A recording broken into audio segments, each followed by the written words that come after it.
Bismillahirrahmanirrahim. Assalamualaikum warahmatullahi wabarakatuh. Alhamdulillahirabbil alamin. Wassalatu wassalamu ala sayyidil mursalin nabiyina wa habibina Muhammadin wa ala alihi wa sahbihi ajma'in, amma ba'd. Ikhwan dan akhwat sekalian yang berbahagia, alhamdulillah sesi kedua kita dapat hadiri untuk melanjutkan kajian tentang buku Hakadha Dhahrajil Salahuddin wa Hakadha Adatul Quds. Perang salib atau masa perang salib sebenarnya dalam sejarah Eropa itu dipenggal dalam beberapa babak ya. Sejak diumumkannya perang salib oleh Paus Urbanus II di Konsili Clermont tahun 1095 Masehi, sebenarnya ada beberapa babak. Dan yang terkait dengan Saladin Al-Ayyubi itu, kalau dalam sejarah Eropa atau versi Eropa, itu adalah babak ketiga dari perang salib. Tentu bagi kita atau dalam sudut pandangan sejarah Islam, itu pembabakan itu tidak penting karena itu terkait dengan masalah terbelakang Eropa. Yang penting adalah ketika kita membahas perang salib dan keterkaitnya dengan gerakan kebangkitan di zaman Saladin Al-Ayyubi, ada beberapa persoalan menjadi latar belakang kenapa kaum muslimin itu begitu mudah dikalahkan. Sesuai dengan metodologi tadi ya, metodologi kajian sejarah atau filosofi sejarah yang diangkat oleh Dr. Majid Kilani. Artinya beliau tidak mengungkap begitu besarnya kebencian umat non muslim dan sebagainya. Itu pasti namanya musuh Islam, pasti benci lah, nggak mungkin suka. Dan kita tidak bisa menahan, artinya tidak bisa menolak orang membenci kita kan gitu. Kedengkian atau dan sebagainya lah. Atau persoalan latar belakang Eropa, masalah ekonomi, masalah keterbelakangan mereka, artinya ada perpecahan di antara mereka yang kemudian dicoba untuk dikumpulkan, dihimpun, dan kemudian potensi konflik Eropa itu mau dilemparnya ke dunia Islam. Betul. Akhirnya mereka punya musuh bersama, membuat Eropa dalam masa-masa tertentu bersatu. Kemudian mereka menggunakan potensi untuk perang itu justru untuk memerangi kaum muslimin. Terlepas dari persoalan itu, tapi yang penting adalah kenapa umat Islam di masa-masa awal perang salib itu begitu mudah dikalahkan. Secara faktual, dari segi sejarah ini juga sama dengan semua periode sejarah Islam. Di zaman Rasulullah SAW juga begitu. Musuh Islam banyak, selalu banyak. Dari luar, dari dalam. Yang paling jelas barangkali yang bisa menampilkan itu perang Ahzab. Di saat Yahudi membuat konspirasi, kemudian bisa menyedot kekuatan Mekah, Ghatafan, Najd, menyerang Madinah dari dalam, kemudian Bani Quraisyah berkhianat, dan orang-orang munafik kemudian juga, kalau munafik jelaslah tinggal menunggu waktu. Artinya mereka sudah siap untuk menghabisi kaum muslimin. Tapi yang penting kan, kenapa Rasulullah dan kaum muslimin bisa menyelesaikan masalah itu semua? Dengan hanya memiliki 1.500 pasukan inti, kalau itu bersih dari kaum munafik, kaum muslimin di zaman Rasulullah bisa menahan serbuan. Kalau total barangkali bisa sampai hampir 15.000 musuhnya dengan munafik dan Yahudi Quraisy yang ada di dalam. Kenapa itu bisa?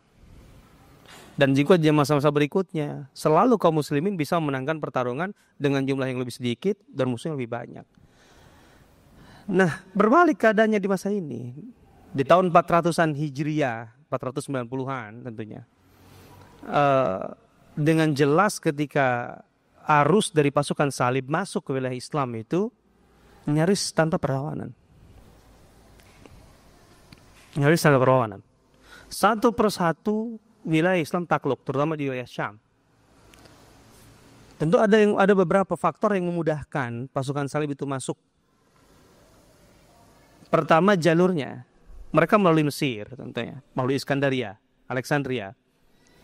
Pelabuhan Alexandria di Mesir itu atau wilayah Mesir secara keseluruhan adalah wilayah dinasti Fatimiyah yang secara strategis menjadi jalur masuknya atau keluar masuknya pasukan Eropa untuk masuk wilayah Islam.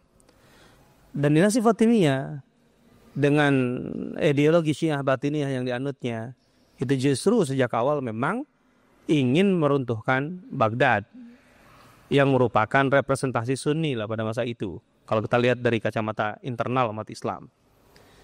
Dan sebelumnya kan mereka sudah berkali-kali berusaha untuk menggulingkan, atau bahkan pernah dalam satu masa tertentu mereka sempat mengkudeta dan 1 tahun penuh tidak ada khalifah. Pernah. Yaitu kudeta Al-Basasiri namanya. Jadi Fatimiyah membuka jalan. Sehingga itu yang memudahkan arus lalu lintas dari pasukan salib masuk wilayah Islam, terutama wilayah Syam yang berhadap-hadapan dengan Eropa, karena memang itu di Mediterania ya. Palestina, ya, Syria, Lebanon, Jordan. Sekarang itu dulu Syam namanya. Yang lebih penting dari itu, pertanyaan tadi harus dijawab. Kenapa bikin mudah? Berarti ada persoalan internal umat Islam. Ada kelemahan yang memang, atau ada penyakit-penyakit dalaman, penyakit dalam yang menghidap kaum muslimin. Dalam kaidah sejarah tadi kan suatu perubahan itu terjadi, baik itu positif negatif, tergantung pada kaum itu memperlakukan konten diri mereka, keyakinan, pandangan hidup. Ketika mereka melakukan yang buruk, ya otomatis akan runtuh. Dan ketika kemudian itu diterapkan, mencoba untuk menelusuri literatur Islam yang sejarah Islam nanti yang berbicara di masa itu. Contohnya yang paling dekat adalah Ibnu Athir, Al-Kamil fi Tarikh. Kemudian ya Abu Syamah. Kemudian yang tidak terlalu jauh juga Ibnu Katsir tentunya. Kemudian Al-Muntazam, Ibnu Jauzi dan lain-lain. Yang kemudian Ibnu Taghrib Bardi mengungkap fakta yang mirip. Artinya ada kesamaan intinya negatif. Dan sangat banyak mengidap sekian besar wilayah Islam. Yang barangkali kalau sekarang kita dengar, untuk ukuran sekarang saja itu tidak masuk akal. Kok bisa terjadi ya? Dalam aspek politik, dalam aspek ekonomi, dalam aspek semua terjadi gap antara orang kaya dan orang miskin. Kesenjangan yang sangat luar biasa, jurang pemisahnya sangat lebar. Orang-orang kaya itu di musim panas kalau mau bikin pesta itu bisa, yang musim panasnya di daerah-daerah Syam, di daerah Lebanon, itu sampai mendatangkan es dari puncak-puncak gunung yang beres untuk dibawa kemudian untuk mendinginkan. Jadi AC kalau sekarang lah gitu ya fungsinya. Di kemah-kemah mereka, di tempat-tempat mereka. Padahal di saat yang sama orang-orang yang miskin itu untuk makan saja susah sekali.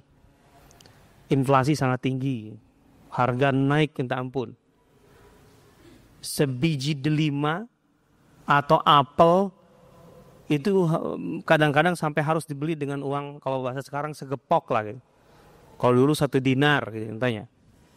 Bayangkan 1 dinar itu harga yang normalnya itu adalah untuk membeli seekor kambing. 1 dinar. Kalau sekarang sekitar 1,5 juta, 2 juta ya kambing yang memang layak untuk jadi kurban. Kan segitu harganya kalau di Jakarta, nggak tahu kalau Jogja. Barangkali masih murah kali ya. Ini hanya untuk beli satu biji apel atau delima. Untuk rumah itu bisa dijual hanya untuk dapat belasan karung gandum. Luar biasa itu. Bahkan sampai kalau punya bukunya, kalau dibaca sampai ada fenomena kanibalisme di tengah masyarakat Islam. Ini fakta sejarah yang diungkap oleh sejarawan-sejarawan Muslim. Artinya bukan berkata dari sejarah luar. Enggak, memang itu nyatanya. Jadi sangat luar biasa. Orang-orang kaya, pejabat-pejabat yang korup dan sebagainya luar biasa. Simpanan uangnya kan waktu itu orang menyimpan itu kan dengan peti-peti ya gitu. Dan itu semuanya adalah benda-benda yang terbuat dari emas, mutiara dan sebagainya. Itu tidak terhitung, menggunung. Ini untuk bahasanya menggunung lah, artinya sangat besar sekali. Di saat orang-orang biasa sangat kesulitan. Nah gitu. Ini gambaran ekonomi saya. Gambaran sosial sangat mengerikan. Yang waktu itu kekelompokan yang lebih menonjol, contohnya adalah kekelompokan mazhab. Ini juga ada peralihan atau ada perubahan konsep mazhab. Mazhab pada masa itu lebih kepada atau lebih mencerminkan kelompok-kelompok masyarakat yang satu sama lain itu merasa punya identitas sendiri yang tidak bisa bercampur sama sekali. Barangkali ya nggak jauh dengan sekarang juga lah, ada sebagian fenomena itu. Contohnya begini, sampai keluar ungkapan bahkan fatwa dari ulama-ulama kampung barangkali kalau ada sekarang ya. Seorang bermazhab Hanafi tidak boleh menikahkan anaknya dengan mazhab Syafi'i. Jangan senyum-senyum kalau menemukan sekarang itu ya sama parahnya berarti. Di satu kampung, ini semua bisa dibaca di buku ya. Saya ingin menggambarkan saja. Di satu kampung, jadi kampung-kampung itu terbagi. Ini kampung mazhab ini kampung mazhab ini gitu loh. Di zaman itu. Di satu kampung yang bermazhab Hambali contohnya. Penduduknya yang tertutup bermazhab Hambali juga kehilangan kambing. Ketika dia bertanya kepada qadhi atau hakim di kampung itu, kata qadhinya, kalau engkau melihat kambing di kampung sebelah, mazhab Maliki atau Syafi'i, ambil saja. Anggap aja di kambingmu gitu loh. Coba bayangkan saja. Jadi hal seperti ini terjadi. Jadi antar mazhab itu ada kerenggangan yang sulit disatukan dan itu bermuara kepada beberapa hal yang sangat mendasar. Yaitu persaingan antar tokoh-tokoh mazhab untuk mendapatkan posisi di masyarakat dan jabatan di pemerintahan. Sampai pernah di suatu pengajian seorang mazhab Syafi'i contohnya, ya ulamanya gitu, ulama di masa itu sampai berteriak-teriak yang diikuti oleh pengikutnya untuk karena dia tidak terima di masjid yang sama itu ada pengajian mazhab Hambali. Dia mengungkapkan ayat wa ma kafara Sulaiman walakinna syayatina kafaru. Sulaiman itu tidak kafir, setanlah yang kafir. Wa ma kafara Ahmad walakinna atba'ahu kafaru. Ahmad itu gak kafir, kami hormati, tapi pengikutnya itu loh yang sableng. Coba bayangkan itu. Itu keluar kata-kata itu. Sehingga bentrok dari pengajian, habis pengajian begini itu berantem di luar. Di sini berdebat, di luar berantem sampai ke pasar. Itu sering terjadi di masa itu. Ya di Indonesia juga ada beberapa kasus yang agak mirip sih. Jadi mazhab itu seperti itu. Padahal coba lihat. Konsep mazhab awalnya apa? Mazhab itu adalah madrasah pemikiran. Yang antara satu sama lain itu terikat hubungan kasih sayang, saling hormat yang luar biasa. Hubungannya guru dan murid. Imam Syafi'i berguru kepada Imam Malik. Imam Ahmad berguru kepada Imam Syafi'i. Dan selama mereka itu berinteraksi, mereka terbiasa berbeda dalam istinbat. Mereka berbeda dalam pendekatan untuk menetapkan sebuah hukum. Itu biasa. Tapi karena mereka ulama dan saling menghormati, mereka tahu batasnya. Dan mereka tetap saling menghormati. Tapi kenapa kemudian para pengikutnya justru seperti tadi? Itu kan berarti ada masalah. Sudah berubah konsep mazhab. Mazhab itu madrasah pemikiran yang masing-masing itu memiliki pendekatan-pendekatan dalam hal-hal tertentu dalam Islam. Karena dalam masalah-masalah Islam, dalam masalah-masalah fikih apalagi, kalau kita mau jujur, coba teliti, dalam masalah fikih itu lebih banyak yang disepakati atau yang diperselisihkan? Diperselisihkan? Enggak dong, yang lebih banyak disepakati lah.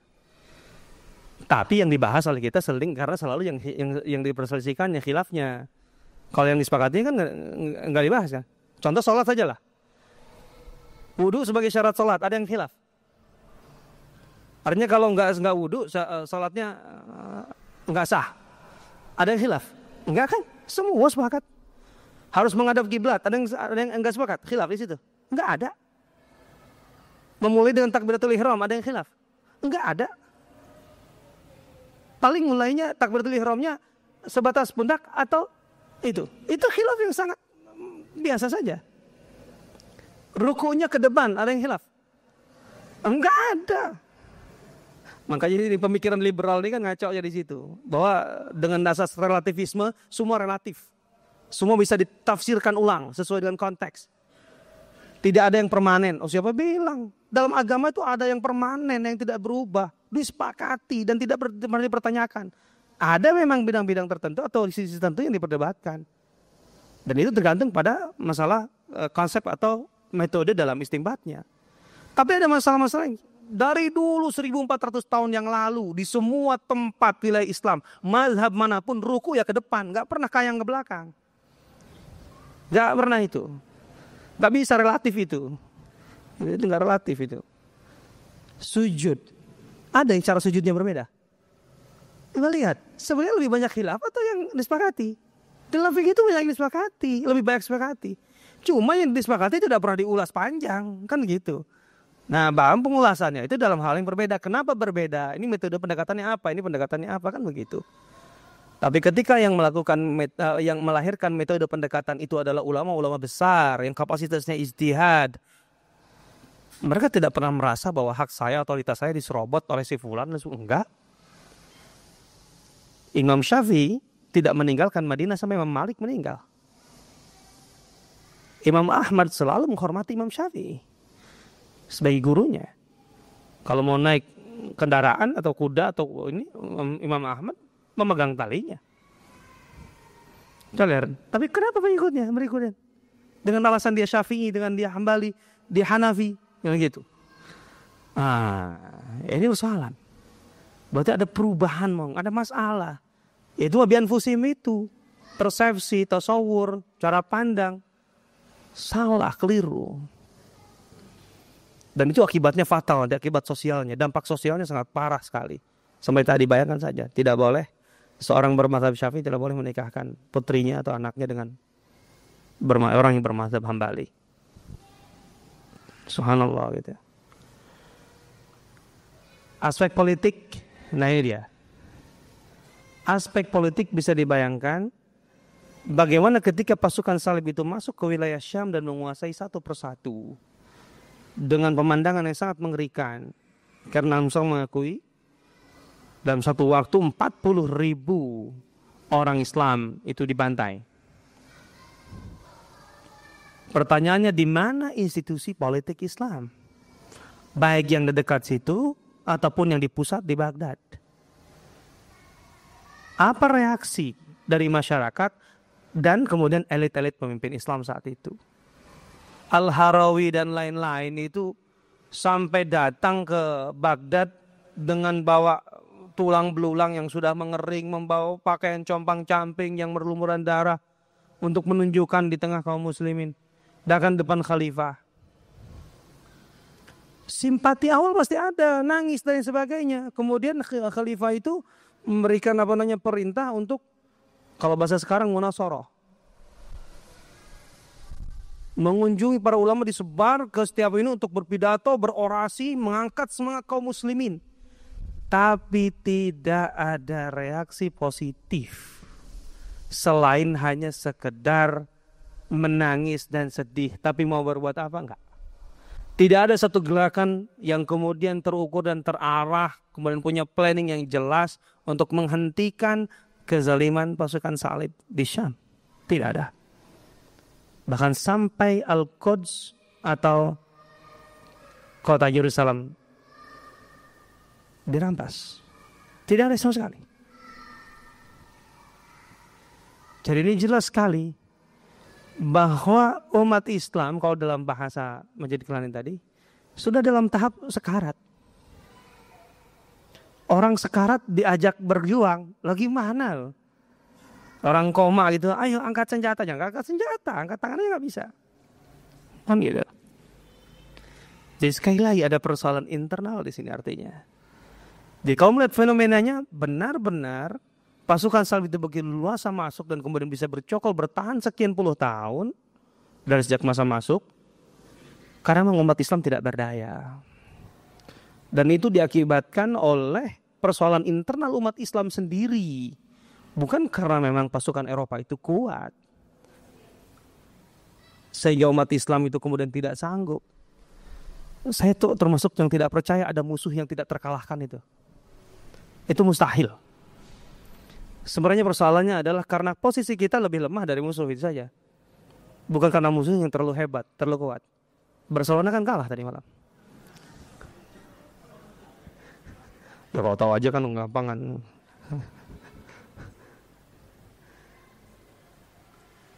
Jadi ini jelas membuktikan dalam sejarah, apalagi kita membaca fakta sejarah.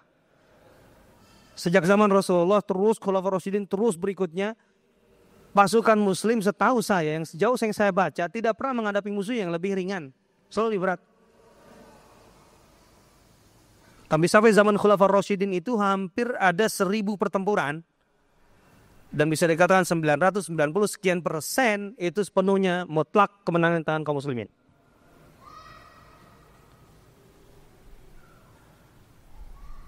Setan itu nggak pernah lebih kuat dari manusia.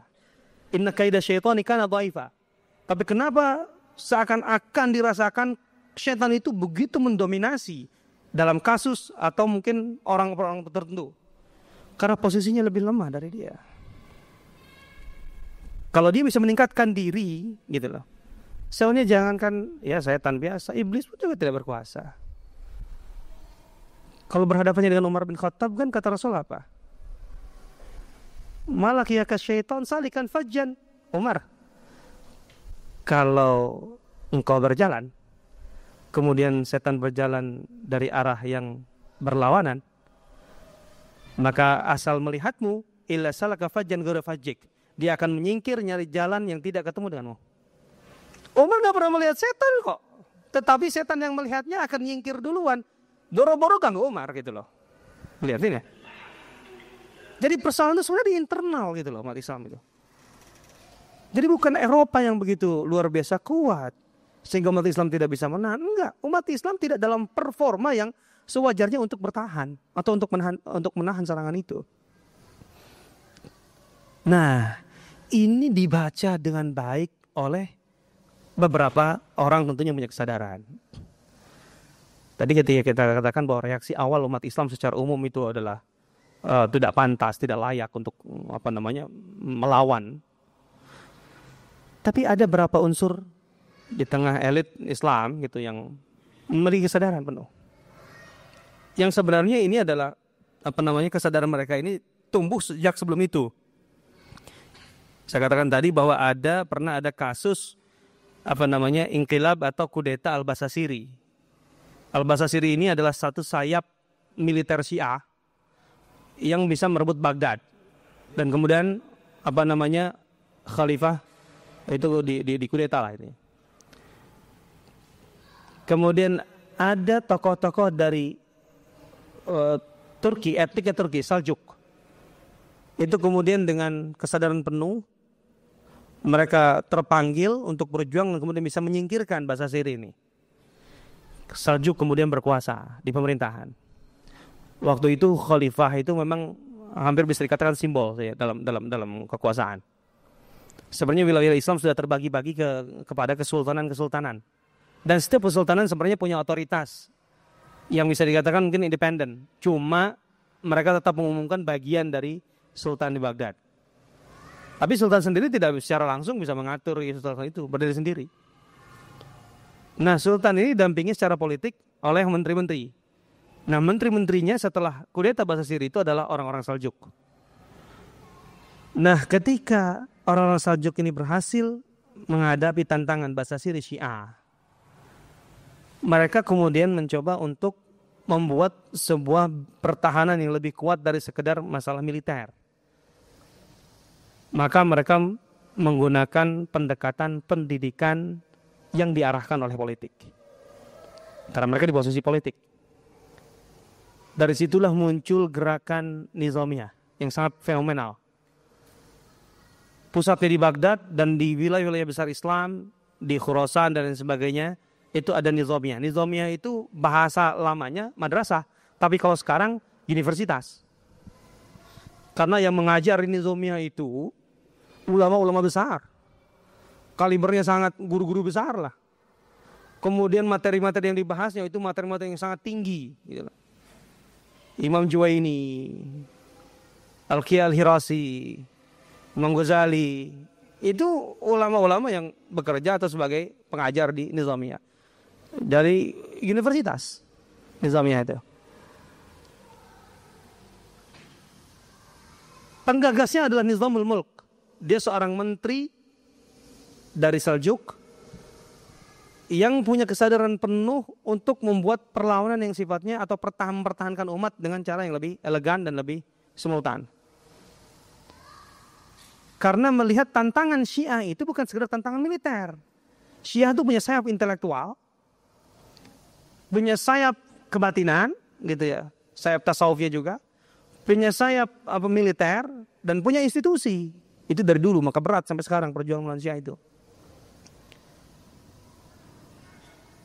Hal yang sama dilakukan Nizamiyah atau Nizamul Mulk. Dan seiring dengan perjalanan waktu, ketika tentara salib masuk, itu menjadi bagian tantangan baru yang masuk dalam konsentrasi Nizamiyah.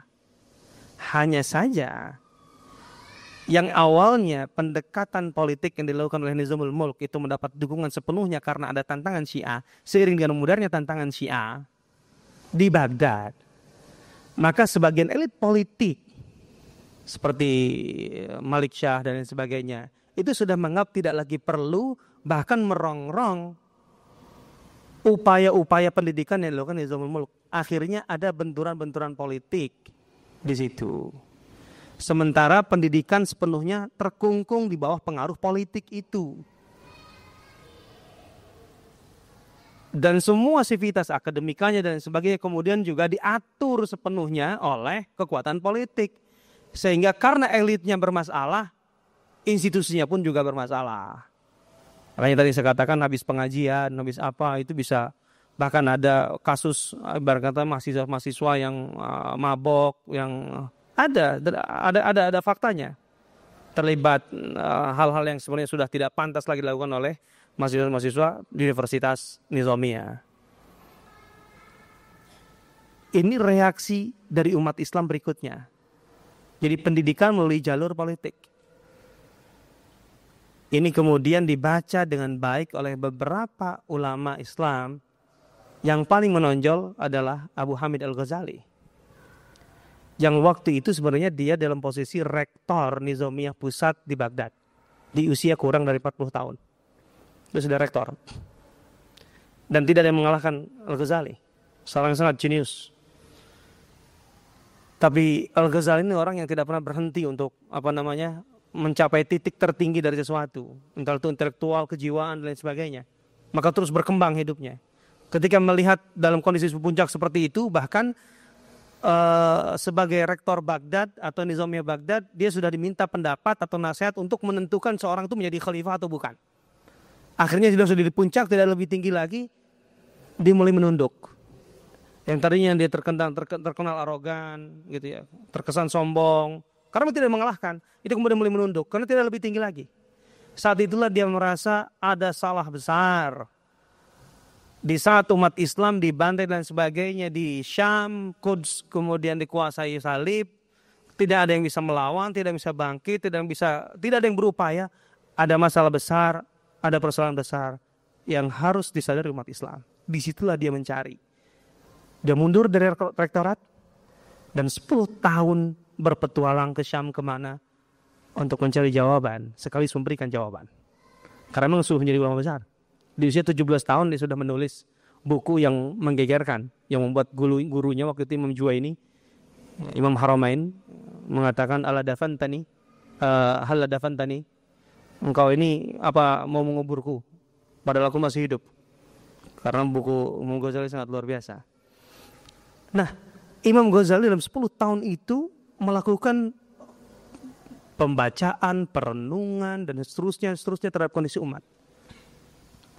Maka lahirlah buku-buku atau karya-karya fenomenal dari Imam Ghazali di masa itu. Kalau kita tidak kaitkan karya-karya Ghazali dengan peristiwa-peristiwa yang ada di sekitarnya, kita akan menganggap bahwa itu adalah masalah bidang keilmuan yang ditekuni oleh seorang, maka dia menulis. Bukan. Al-Ghazali dan ulama-ulama masa itu ketika menulis itu ingin menjawab satu persoalan yang sangat mengakar di masanya. Contohnya dia menulis Fadaih al-Batiniyah, membongkar kebobrokan, kebusukan, kebatinan. Menulis dalam bahasa yang menurut Ghazali itu bahasa yang sudah disederhanakan. Tapi nggak tahu ya, saya baca kok agak berat gitu loh. Ustaz Ridwan barangkali kalau baca itu udah ringan kali, kelasnya ada lain. Tapi saya baca agak berat ya. Padahal makanya saya udah menyederhanakan bahasanya.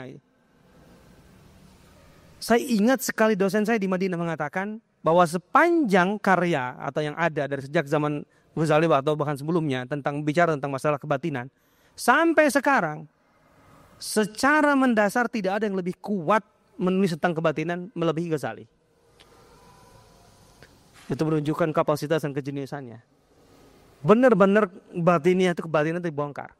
Kenapa? Karena Al-Ghazali melihat bahwa kebatinan itu menjadi salah satu yang menggerogoti umat Islam pada masa itu, menyebarkan penyakit internal melalui apa? Pemikiran dan gerakannya. Kalau gerakannya ya intinya dengan pemikiran yang mereka angkat itu sebenarnya kemudian tujuannya menggerogoti kekuasaan. Bagaimana itu? Persoalan kebatinan adalah paling besar dalam masalah tafsir, takwil.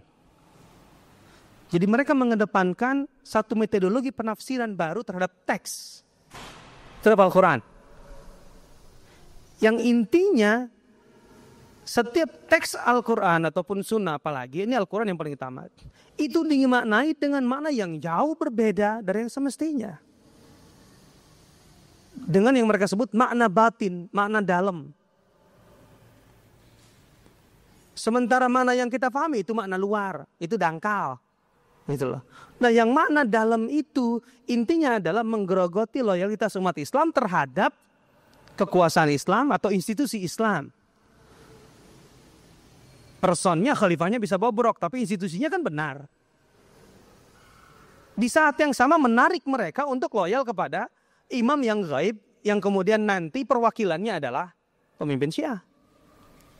Itu persoalannya. Jadi ada persoalan ilmiah, ada persoalan politik. Mereka bergeraknya seperti itu. Itu kemudian dibongkar oleh Ghazali, dihabisi. Kemudian melihat ilmu kalam yang membahas tentang masalah teologi, itu menjadi konsumsi orang-orang biasa yang belum mengerti pokok persoalan, tetapi sudah suka berdebat dan lain sebagainya dengan metode-metode atau persoalan-persoalan yang terkait dengan kalam. Maka dia bilang nulis buku Iljamul Awam an Ilmil Kalam. Orang-orang awam itu udahlah, nggak usah ngomong kalam. Gak akan selesai. Karena nggak tahu pokok persoalannya, tapi suka debatnya gitu loh. Jadi di masa itu orang suka mendebatkan masalah-masalah agama yang sebenarnya tidak menyentuh atau bukan dalam kapasitas mereka. Saya ingat ada satu tulisan Ghazali, tapi saya di mana gitu. Ketika bicara tentang masalah fenomena khilaf, artinya perbedaan-perbedaan, perdebatan yang debat kusir lah bahasa kita di tengah masyarakat yang sering terjadi. Dia hanya mengatakan apa?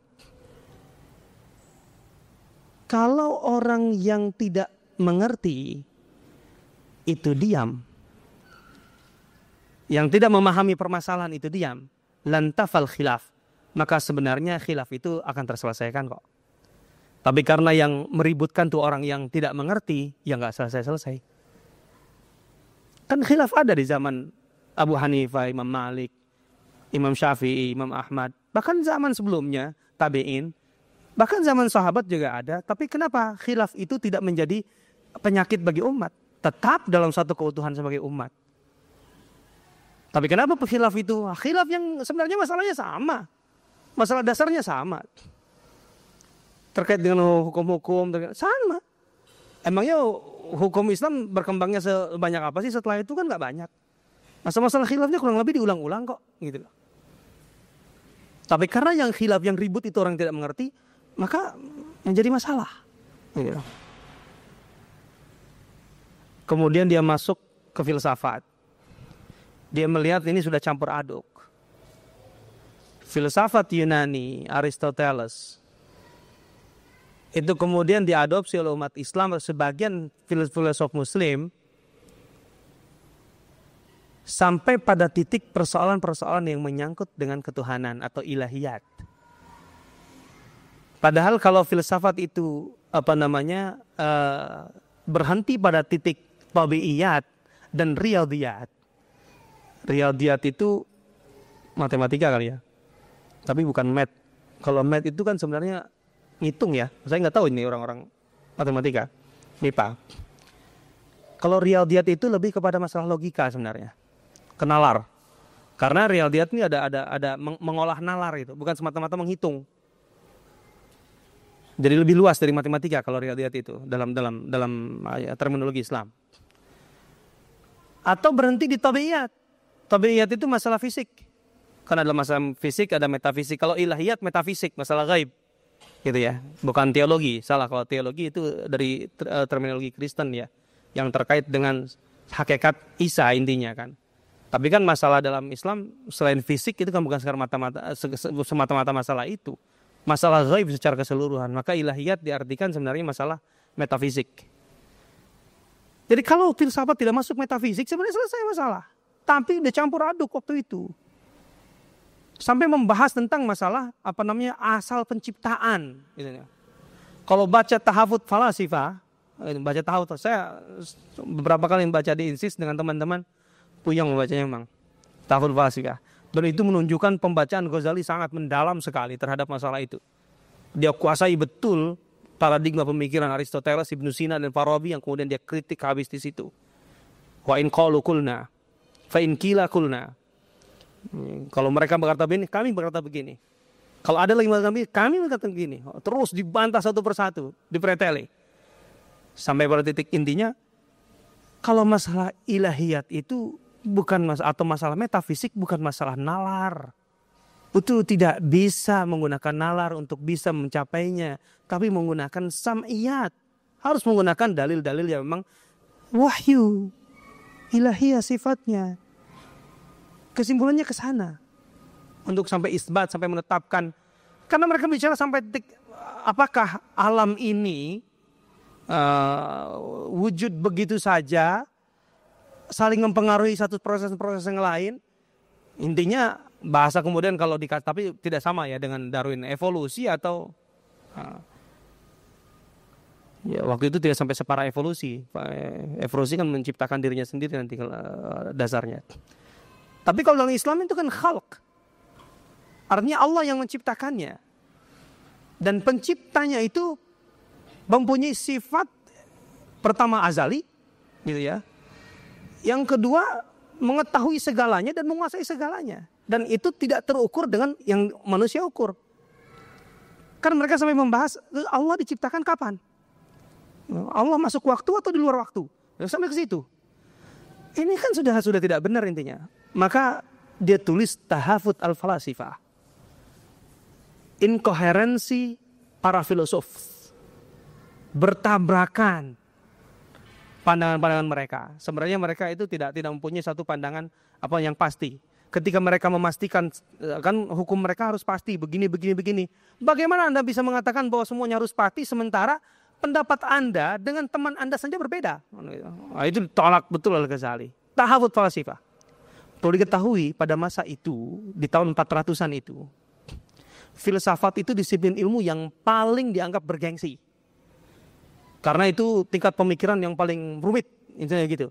Sehingga kalau orang membahas filsafat itu merasa dia lebih pintar dari yang lain. Itu di Mukadimah Ghazalinya begitu. Jadi dari masa-masa ini kami melihat atau aku melihat orang-orang yang sebenarnya bodoh tapi merasa pintar dari yang lain. Terus dikritik habis. Dari secara kejiwaan, secara psikis dah. Kalau sekarang yang paling bergengsi apa? Saya nggak tahu nih.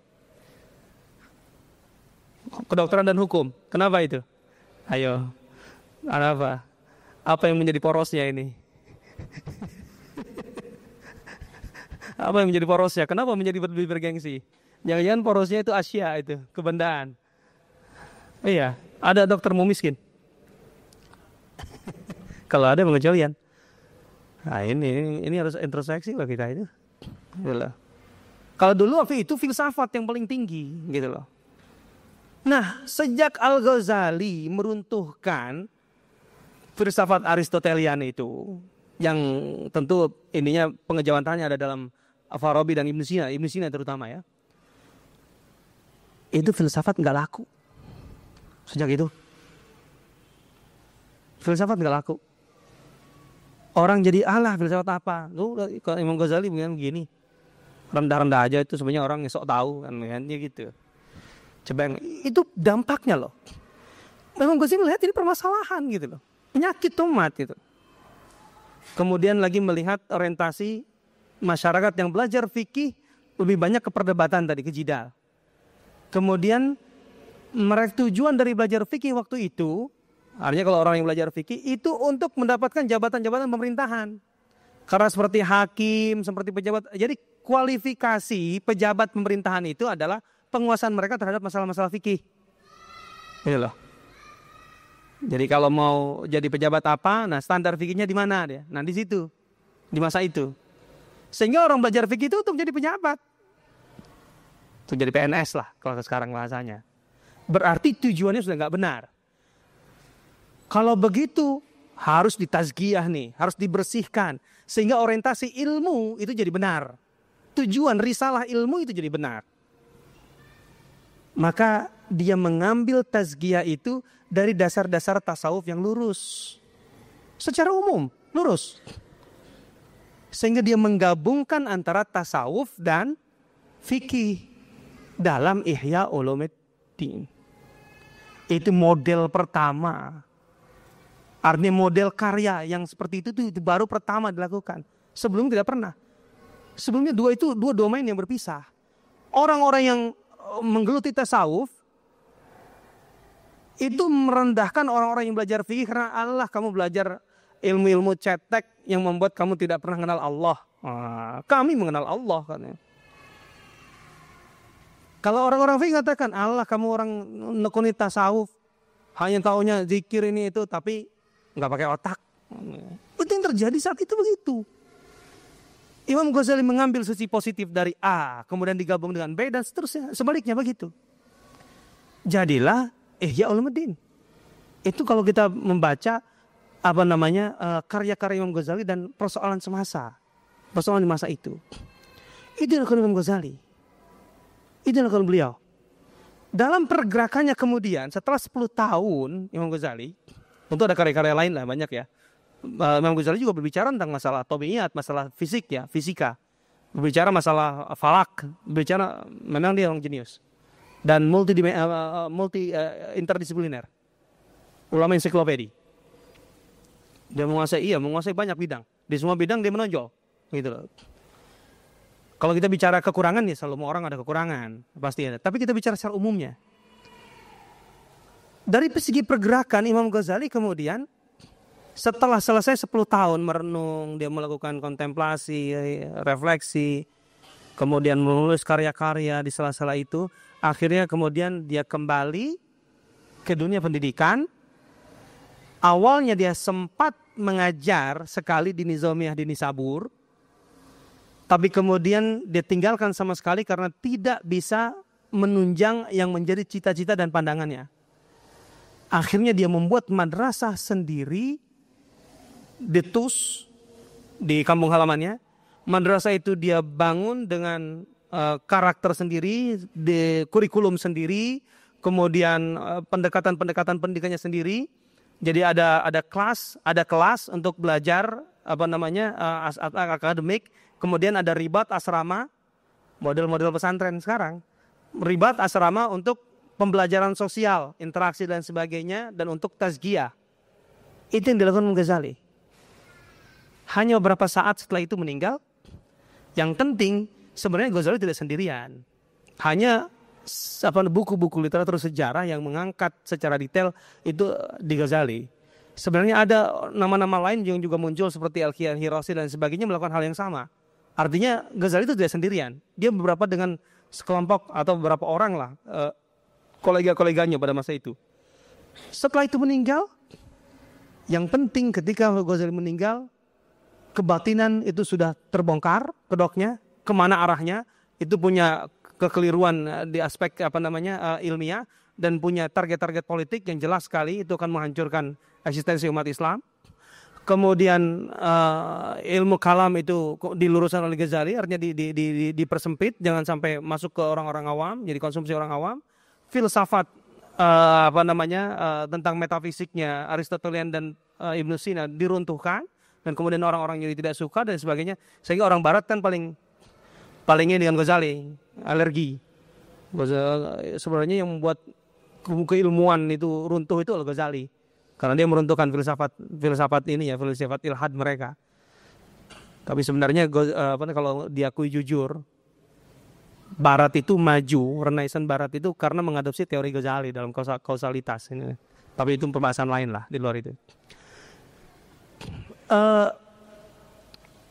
Dan bukan yang lain-lain. Itu masalah ahli fikih, tasawuf dan sebagainya diluruskan sehingga terjadi sebuah arus pergerakan. Dan itu dibuktikan dengan lahirnya madrasah-madrasah yang mempunyai kesamaan visi yang bergabung di bawah komando Syekh Abdul Qadir Jilani. Yang saat Imam Ghazali wafat, dia berusia 17 tahun. Dan sebelum 17 tahun, Imam Abdul Qadir ini sudah sempat ke Baghdad. Sangat tidak mungkin kalau Abdul Qadir Jilani tidak bertemu dengan Imam Ghazali. Artinya terinspirasi dengan pendekatan-pendekatannya. Dan Abdul Qadir Jilani menurut penelitian Dr. Majid Kilani dalam bukunya Al-Ghunyah, di satu sisi secara garis umum buku Al-Ghunyah itu mirip dengan Ihya pendekatannya, metodologinya. Dan beberapa bagian dari Al-Ihya itu benar-benar dinukil atau dikutip oleh Abdul Qadir Jilani sepenuhnya ke dalam Al-Ghunyah. Jadi menunjukkan bahwa memang Abdul Qadir Jilani sangat terinspirasi oleh Ghazali. Dan kemudian dari segi pergerakan melakukan hal yang sama. Abdul Qadir Jilani yang punya madrasah, ada ribat sekaligus. Kemudian orang-orang yang ada di sekitarnya yang terikat dengan pergerakan dengannya juga memiliki hal yang sama. Jadi Abdul Qadir Jilani mempunyai madrasah di pusat di Baghdad. Kawan-kawannya punya madrasah di wilayah-wilayah. Tersebar sampai dari Maghrib, Abu Madian al-Maghribi, Syam, sampai ke daerah Mosul, kemudian sampai ke wilayah timur, Khurasan, sampai ke Hijaz. Dan setiap tahun mereka berkumpul, atau dalam tahun-tahun tertentu, mereka berkumpul di Mekah dalam momentum haji untuk membicarakan persoalan-persoalan krusial yang menyangkut umat Islam. Mereka membangun organisasi pergerakan. Yang strukturnya, hierarkinya itu disebut Al-Qut, Qutbul Ghaus, atau kemudian Autad, kemudian Qutbul Aqtab. Yang sekarang kalangan tarekat tasawuf menganggapnya itu adalah makom-makom kewalian seseorang. Padahal fungsinya di zaman Abdul Qadir Jilani adalah struktur atau hierarki dari struktur organisasi pergerakan saat itu. Yang menarik kemudian ada spesialisasi. Di wilayah-wilayah tertentu spesialisasinya mengatasi masalah apa, tergantung dengan tantangan yang terdekat di daerah itu. Di daerah contohnya yang tadinya ada daerah-daerah Badui, itu daerah yang masyarakatnya terkenal dari aspek militer, keras. Terus mereka ini selalu menjadi tentara bayaran oleh penguasa-penguasa yang memang menginginkan tujuan-tujuan politik lah gitu. Tapi setelah ada madrasah di situ, kemudian syekh yang ada di situ kemudian mengelola madrasah dengan baik dan masyarakat kemudian dididik. Masyarakat itu kemudian menjadi faham Islam dengan baik, menerima garis perjuangan yang baru, paham Islam yang baru. Mereka itulah yang kemudian kelak menjadi panglima-panglima dan pemimpin-pemimpin besar tentara Salahuddin Zengki dan Salahuddin Ayyubi. Jadi tadinya kampung preman menjadi kampung jenderal yang soleh gitu loh. Itu bahasa kita sekarang. Jadi ada spesialisasi, ada pembagian tugas dengan tetap komando pusat di Baghdad. Dan Abdul Qadir Jilani usianya panjang. Anak-anak yang berpotensi dari daerah itu dikirim ke Baghdad, digembleng langsung Abdul Qadir Jilani, kemudian dikembalikan ke daerah. Salah satu contoh yang paling jelas adalah Ibnu Qudamah Al-Maqdisi. Ibnu Qudamah itu berguru pada jelas Ibnu Rajab dalam Tabaqat Hanabilah menyatakan bahwa Ibnu Qudamah berguru kepada Abdul Qadir Jilani. Dan setelah selesai, dia kemudian kembali ke Maqdis, ke daerah Palestina. Kemudian dia bergabung dan Nuruddin Zangki dan kemudian dengan Salahuddin Al-Ayyubi untuk menjadi ulama. Saya lihat. Nah, saya katakan tadi kenapa dinasti Fatimiyah sebenarnya diruntuhkan oleh Abdul Qadir Jilani. Secara militer memang Nuruddin Zangki, kemudian Asaduddin Syirkuh, pamannya Salahuddin dan Salahuddin Ayyubi. Salahuddin Ayyubi waktu itu usianya baru sekitar 17-20 tahun. Masih main-main. Artinya masih suka main kuda, main apa gitu loh. Atau main baseball atau apa sekarang tuh. Kalau kuda apa? Polo ya, kalau sekarang itu namanya. Itu udah lama permainan itu. Permainan itu udah lama sekali. Itu pemain keahlian, kelincahan dalam mengendalikan kuda sebenarnya. Ada satu masa Nuruddin Zangki ini kan memang sudah bisa dikatakan menjadi seorang kader lah gitu. Karena guru-gurunya adalah murid-murid Abdul Qadir Jilani. Dan dia tampil menjadi pemimpin yang sosoknya atau secara profilnya jelas berbeda dengan pemimpin-pemimpin Islam Sultan Islam yang lain pada masanya. Pemimpin besar, punya leadership yang luar biasa hebat, zuhud, terus kemudian selalu di masjid, di rumahnya juga ada tempat sholat khusus, untuk tahajud dan sebagainya, meninggalnya pun juga di tempat sholatnya. Ketika dia menerapkan pajak kepada rakyatnya di awal-awal, kemudian dia diingatkan oleh seorang ulama dengan puisi yang sangat panjang, saya tidak hafal, tapi intinya, wahai Nuruddin, kau menganggap engkau sudah baik dan sebagainya, padahal engkau bebani rakyat dengan pajak-pajak yang tidak syar'i. Maka Nuruddin nangis, kemudian semua pajak dihapus yang tidak syar'i. Sehingga income dari negara, devisa negara itu berdasarkan dari pemasukan yang memang dibenarkan oleh syariat. Dari zakat, jizyah, kemudian kharaj dan apalagi fai dan seterusnya. Sementara pungutan-pungutan yang di luar itu dianggap pungutan liar dan itu tidak syar'i, haram hukumnya.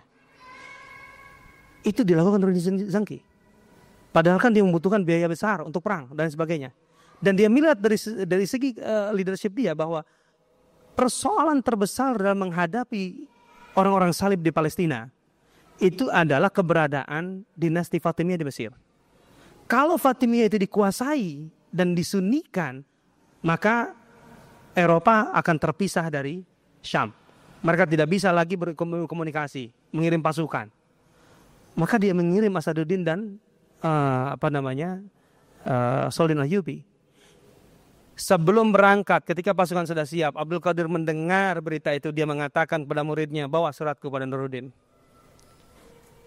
Intinya jangan sekarang, belum pas, belum siap. Ketika Nuruddin melihat, tapi ini sudah mendesak, akhirnya tetap berangkat, gagal. Kemudian Abdul Qadir mengatakan, tahun sekian berangkat dan kemudian serang. Di tahun yang sama dilakukan, berhasil. Kenapa begitu? Rupanya Abdul Qadir Jilani dengan jaringan keulamaannya itu mengirim dai-dai ke Mesir sebelum itu. Dan melakukan komunikasi dengan ulama-ulama Sunni yang ada di Mesir. Karena Mesir sudah Syiah waktu itu. Al-Azhar itu kan awalnya kan dari Jami Al-Azhar yang didirikan oleh dinasti Fatimiyah. Tadinya Syiah, kemudian kan jadi Sunni gara-gara Salahuddin Ayyubi. Sampai sekarang. Jadi orang-orang yang Abdul Qadir Jilani ini masuk ke lapisan masyarakat untuk menyebarkan faham Sunni dan membuat masyarakat lebih dekat ke Sunni ketimbang ke Syiah. Ada gerakan sosial. Ketika Nuruddin Zangki dan kekuatannya, Asaduddin Syirkuh, Salahuddin Ayyubi masuk secara militer dan menang, mereka membutuhkan 7 tahun untuk memangkas elit dari dinasti Fatimiyah dan kemudian dibunuh, artinya mati, habis. Tidak ada satupun gejolak pemberontakan dari rakyatnya. Tidak menolak. Kenapa? Sudah Sunni. Dari situ gerakannya. Gerakan keulamaan yang luar biasa. Nah, dari sini kelihatan bahwa Salahuddin Ayyubi itu kan ketika masuk dalam peran ini, dia dalam posisi anak asuh dari Nuruddin Zangki. Jadi Nuruddin Zangki itu betul-betul memang mengasuh Salahuddin Ayyubi dan membesarkannya. Dan Salahuddin Ayyubi sangat terinspirasi oleh kepemimpinan Nuruddin Zangki. Sehingga saya berani mengatakan, berdasarkan buku ini tentunya, dari itu Salahuddin Ayyubi itu bukan satu sosok yang muncul tiba-tiba. Di tengah masyarakat yang sudah kolaps, masyarakat yang sudah sekarat tiba-tiba tampil sebagai pemimpin besar yang membangunkan mereka untuk jihad. Enggak sama sekali. Tapi dari sebuah generasi yang dipersiapkan secara tadi. Dengan proses yang memakan waktu kurang lebih 50 tahun.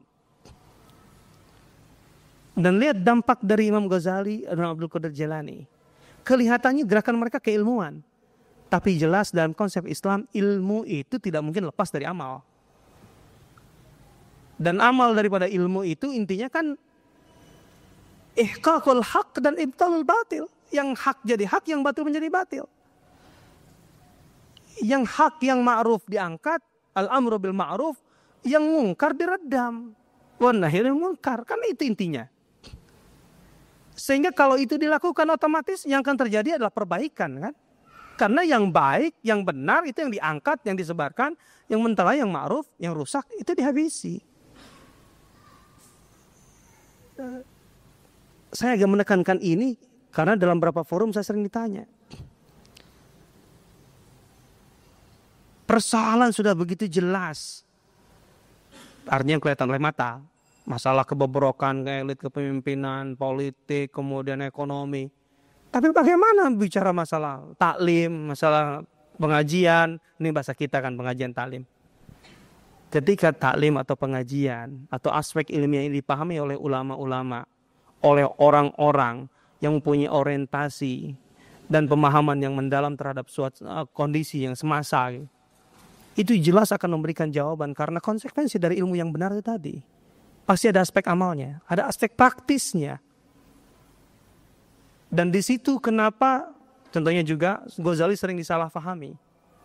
Di saat perang salib sedang berkecamuk, umat Islam ditindas, dizalimi, Imam Ghazali nggak ngomong sekalipun ayo ngajak jihad kan gitu, nggak pernah dalam bukunya.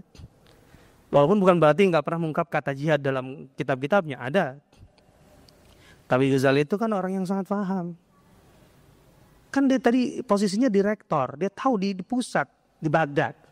Bagaimana kondisi di elit kepemimpinan, bagaimana kondisi masyarakat, dan kemudian keliling 10 tahun. Dia tahu persis umat ini umat sekarat, masa umat sekarat diajak jihad? Sembuhkan dulu penyakitnya, setelah sembuh, ayo jihad. Betul, walaupun Ghazali lebih awal wafat. Tapi kan kesinambungan, estafet dari perjuangannya jelas sekali, pengaruhnya jelas. Yang jelas beberapa fakta yang diungkapkan oleh Dr. Majid Klan dalam bukunya, di masa itu setelah Ghazali wafat, banyak sekali ulama-ulama dalam wacana keilmuan Islam, itu orang-orang yang menghafal kitab Ihya Ulumuddin itu di luar kepala. Bayangkan saja, berapa jilid itu, di luar kepala mereka hafal. Itu menunjukkan bahwa masyarakat pada masa itu sangat-sangat melihat atau mengapresiasi pemikiran Al-Ghazali sebagai sebuah tren alternatif untuk kebangkitan umat. Barangkali itu dasarnya yang bisa jadi bahan. Terus terang begini, kalau mau dipanjangkan panjang sekali. Tapi saya juga sangat menyangka memang kondisinya buku ini sudah hampir punah di pasaran. Saya pikir tadinya sudah pada baca gitu loh, jadi enak. Ternyata boro-boro baca. Lihat bukunya belum? Silakan. Ya, jazakallahu khairan Ustaz atas pembahasan beliau yang sangat menarik sekali terkait bagaimana kita mengembalikan kejayaan Islam. Ya, kembali kami lemparkan pada peserta Ikhwan dan Akhwat yang ingin bertanya. Silakan ditulis di lembaran kertas. Untuk Ikhwan bisa langsung ke depan.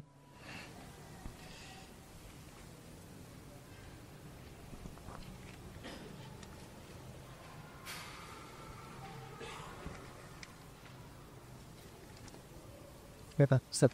Juga panjang. Kan memang. Yang ini sederhana deh.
Ya.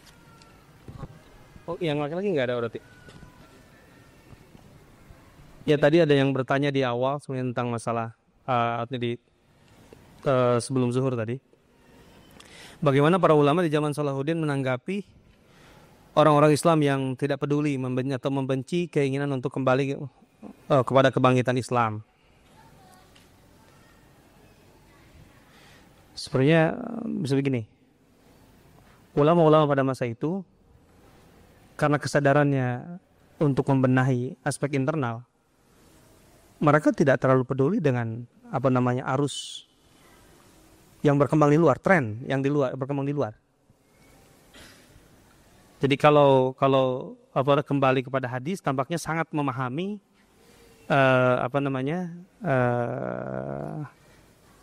sebuah hadis Rasulullah SAW tentang bagaimana sikap yang seharusnya diambil oleh umat dalam kondisi tertentu. Idza ra'aita syuhan muta'an wa hawan muttaba'an wa ijaba kulli dhira'in bira'i fa'alaika bi khassati nafsik wa da'anka amral 'ammah. Jika engkau lihat syuhan muta'an, ini menarik ya istilah Rasulullah SAW. Syuh itu kekikiran yang ditaati. Ini kan sebenarnya fenomena yang ganjil ya. Orang kikir itu biasanya kan nggak ada yang suka gitu, tapi ini diikuti. Gitu. Jadi orang yang berbuat yang sebenarnya untuk kepentingan pribadi, tapi orang-orang lain pada menjadi pengikutnya gitu. Ya tentu karena kepentingan lain. Yang barangkali ini yang banyak sekarang terjadi. Orang seperti berbuat untuk orang banyak, tapi sebenarnya untuk pribadi. Dan itu banyak yang suka gitu, artinya banyak pengikutnya. Wahawan muttaba'an dan nafsu yang diikuti. Dan setiap orang yang cerdik, pandai, itu membanggakan pendapatnya sendiri. Artinya tidak berdampak positif untuk membuahkan sebuah karya bersama. Tapi masing-masing ketika berdebat itu, pendapat saya harus diikuti. Wa ijaba kulli dhira'in bira'i. Maka di saat seperti itu, alaika bi khassati nafsik, hendaklah engkau sibuk dengan orang-orang yang bisa ikut bersamamu. Dalam arti yang sefaham, sejalan, sevisi denganmu. Bi khassati nafsik. Dan tinggalkan atau jangan sibuk dengan tren umum yang berlaku. Bisa dibayangkan Imam Ghazali dan kawan-kawan itu kan mewakili minoritas sekali. Artinya arus masyarakat yang ada saat itu, tren yang berkembang saat itu sangat berbeda, justru itu yang sedang diperbaiki kan. Jadi mereka tidak ikut, contohnya setiap isu ini diikuti, terus diikuti. Enggak. Mereka punya program-program internal yang sangat kokoh dan kuat. Walaupun sesekali ada reaksi terhadap masalah-masalah yang semasa muncul. Kalau baca Ihya Ulumuddin ada berapa sisi, contohnya kritik kepada pemerintah. Itu jelas. Kritik Ghazali itu kuat sekali, nggak akan tahan sekarang itu. Kalau yang melakukannya. Maka kalau yang menganggap Ghazali sebagai sufi yang pasif itu salah. Dia pernah mengatakan jangan menyekolahkan anak di sekolah pemerintah. Jangan berjualan di pasar pemerintah. Coba kalau sekarang itu nggak terbayang. Tapi masa dia bisa berlaku itu di saat memang posisi Ghazali sudah kuat dalam islahnya dan kemudian pengikutnya ada banyak gitu. Dan pemerintah tidak sampai pada tahap untuk kemudian memberangus dan sebagainya. Udah gak peduli kok. Dianggap angin lalu gitu. Tapi justru yang menjadi tren kemudian kuat sekali membangun kemandirian. Sampai pada titik itu ya. Jadi masalah pendidikan mandiri, dalam masalah ekonomi mandiri, sehingga tidak terpengaruh dengan inflasi gitu. Kita kan dikit-dikit terpengaruh gitu kan. Karena tidak punya tadi. Bagaimana kita menghadapi krisis lingkungan? Coba kalau konsep Asy'ariyun itu dipakai, nggak akan ada yang kelaparan kok. Loh, orang kalau saya punya sisa di rumah sekian, ini punya sisa di rumah, dikumpulin, bagi rata lagi, semua makan. Kan itu sederhananya ya. Tapi masalahnya mau nggak? Itu bisa kalau misalnya mobil anfusnya sudah berubah. Tapi kalau belum ya nggak bisa. Nah, jadi kalau masalahnya mereka tidak terlalu peduli dengan orang-orang yang berbeda. Justru mereka labrak gitu ya. Tetapi tidak sibuk mengurusi perbedaan itu. Hanya dalam fenomena tertentu. Kalau sekarang yang dilakukan Miumi itu kan RUU gender harus kita tolak. Tapi bukan berarti kerjaan kita hanya itu, ngurusi itu, ngapain gitu. Miumi membangun kekuatan internal, kita membuat workshop, membuat pemikiran, dan bahkan dalam program-programnya kita akan membuat semacam kursus pakar tentang usul fikih, tentang hadis. Kita bangkitkan lagi keilmuan Islam itu. Karena dari situ sebenarnya kita dapat mengambil kaidah-kaidah dasar dan penguatan dasar. Dan itu insya Allah siapapun bisa belajar. Siapapun, walaupun di teknik, walaupun nanti dari ekonomi bisa, kenapa tidak? Kenapa tidak? Dulu sama kita semua ensiklopedia kok. Sekarang saja yang jadi masalah. Gitu ya. Nah, terus berikutnya, ini juga tahu punya bukunya ini. Punya bukunya nih. Jadi ada satu ungkapan dalam buku Majid Kilan ini, mengutip ala innal kitab wa sultan sayaftariqan fala tufariqu alkitab. Ketahuilah Al-Qur'an dan sultan itu akan terpecah. Maka saat itu terjadi jangan engkau memisahkan diri dari Al-Qur'an. Al-Qur'an di sini adalah representasi dari pengetahuan secara umum ya. Sementara sultan itu adalah unsur-unsur kekuatan, mulai dari institusinya, kemudian kekayaan tentunya, terus kemudian kekuasaan gitu maksudnya ya, institusi kekuasaan dan kekayaan. Nah di saat itu terjadi jangan melepaskan diri dari pengetahuan. Jadi aspek ilmu harus didahulukan gitu ya. Nah dalam buku itu kemudian disebutkan bahwa sehingga menyimpulkan masyarakat kuat dan kokoh yaitu ketika seluruh kekuatannya telah matang terpadu dalam siklus yang bersifat kombinasi, yaitu unsur kekuatan tersebut, pengetahuan dan sumber kekayaan itu bergabung. Nah pertanyaannya, kata sultan kekuasaan dan kekayaan, haruskah kita menguasai keduanya terlebih dahulu daripada ilmu atau secara bersamaan? Kalau bisa bersamaan ya bersamaan. Kalau kemudian berbenturan, pengetahuan didahulukan. Itu maksudnya, dari jelas dari hadis itu. Kalau kita mencari dasarnya dalam fakta sejarahnya, jelaslah. Umat Islam itu memang dianjurkan untuk hidup bersahaja, sederhana, gitu kan. Tapi bukan berarti tidak boleh kaya. Nah para sahabat kan yang kaya banyak sekali. Khadijah itu kaya. Tadi Rasulullah juga kaya. Abu Bakar kaya. Utsman sangat kaya. Abdurrahman bin Auf kaya. Tapi di saat kondisi umat membutuhkan pengorbanan, mereka semua berkorban dengan kekayaannya. Tapi bisa dikatakan begini. Mereka itu kaya secara umum, tapi tidak dalam setiap kondisi mereka punya gitu loh. Karena ada satu hadis yang jelas, ada kalanya Umar dan Abu Bakar itu juga pedagang kan, dan juga cukup sukses. Umar itu, kan ada satu hadis Rasulullah keluar rumah, ketemu Abu Bakar, kata Rasulullah, ngapain kamu keluar rumah? Lapar Rasulullah, sama kata Rasulullah. Kemudian berjalan lagi, Umar juga ketemu di jalan. Umar, kenapa keluar rumah? Lapar Rasulullah, gitu, sama. Ya kita jalan deh, barangkali ada rezeki. Kemudian ada orang Ansor paham, ya Rasulullah, ayo ke rumah kami. Kau jadi tamu kami punya makanan. Seperti itu. Artinya dalam kondisi-kondisi tertentu, di saat memang kondisi umat krisis, mereka juga ikut lapar gitu loh. Tapi kenapa kemudian mereka cepat kaya? Biasanya tradisi masa itu, contohnya seperti Utsman bin Affan itu atau Abdurrahman bin Auf, mereka itu menyimpan kekayaan mereka dalam bentuk wadiah itu di pihak-pihak lain di luar wilayah Islam, biasanya gitu, di mitra-mitra dagang mereka. Sehingga itu menjadi modal kembali untuk kemudian mendapatkan keuntungan di masa-masa berikutnya. Yang paling jelas Utsman bin Affan di zaman Abu Bakar, ketika zaman Abu Bakar ada krisis, kas negara kosong, rakyat sudah mulai kelaparan, barang mulai naik harganya, mereka mengadu kepada khalifah, kata khalifah, memang kondisinya apa lagi? Enggak ada yang bisa dibagi. Kas negara habis, cadangan devisa enggak ada. Indonesia bangga cadangan devisa banyak, rakyatnya miskin, enggak bisa makan. Tapi Abu Bakar enggak ada cadangan devisa. Mudah-mudahan Allah memberi jalan keluar. Tidak lama kemudian dari arah Syam itu ada 100 ekor unta dengan barang-barangnya di situ, bahan-bahan makanan, barang makanan dan sebagainya. Ternyata milik Utsman, coba kan. Bukan Utsman nyimpan di rumah, enggak, di rumah mau enggak ada, ya juga enggak bisa makan. Tapi yang dari Syam itu datang. Para pedagang datang, kemudian bertanya, Utsman, jual dong, kami biarin jual. Kami semua pedagang nih, harganya memang sudah naik 1 kali lipat, enggak. 2 kali lipat, enggak. 3 kali lipat, enggak. Terus berapa? 4 kali lipat, enggak. Mau enggak 10 kali lipat? Ya enggak mungkin lah, ada yang mau. Siapa yang mau? Ini pedagang kami semua. Ada, Allah ada.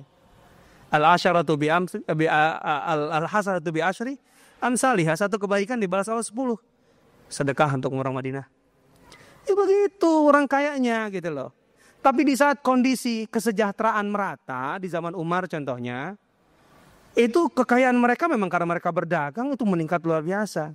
Saya ingat catatan kekayaan Abdurrahman bin Auf ketika wafat meninggal, dia kan berwasiat kepada Utsman bin Affan. Untuk wasiatnya saja, artinya bukan ahli waris, itu bagikan kepada yang tersisa dari ahli Badar, yang ikut perang Badar. Taruhlah yang ikut perang Badar itu 300, yang sisa 100 lah gitu. Setelah dibagikan, setiap orang itu mendapat 4.000 dinar. 8 miliar. Setiap orang. Kekayaannya sebanyak apa?